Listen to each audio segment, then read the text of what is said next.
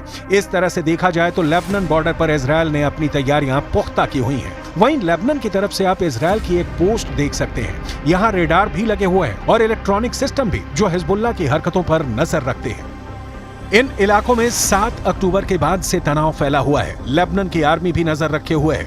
यहाँ रहने वाले लोग भी जानते हैं कि हिजबुल्लाह किसी भी वक्त ऑपरेशन शुरू कर सकता है।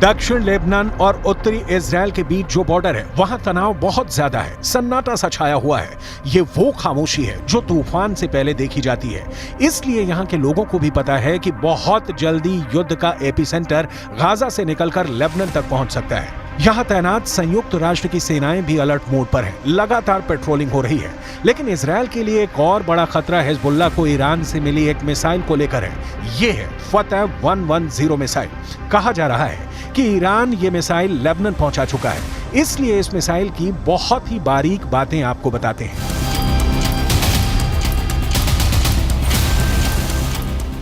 ईरान की यह मिसाइल 300 किलोमीटर तक हमला कर सकती है और ये अपने टारगेट के 3 मीटर के दायरे में गिरती है। एक बैलिस्टिक मिसाइल का इतना सटीक होना बहुत बड़ी बात है और यही बात इजरायल के लिए खतरा है। दूसरी तरफ इजरायल की सेना ने अपना गोला बारूद तैयार कर लिया है। तोपों से जो गोले फायर किए जाएंगे वो पहले से ही रेडी मोड पर रखे गए हैं। इजरायल की रिजर्व फोर्स भी आसपास के इलाकों में तैनात की जा रही है। ये हमवी गाड़ियां हैं जो लगातार यहां तक फौज को पहुंचाने में लगी हुई हैं।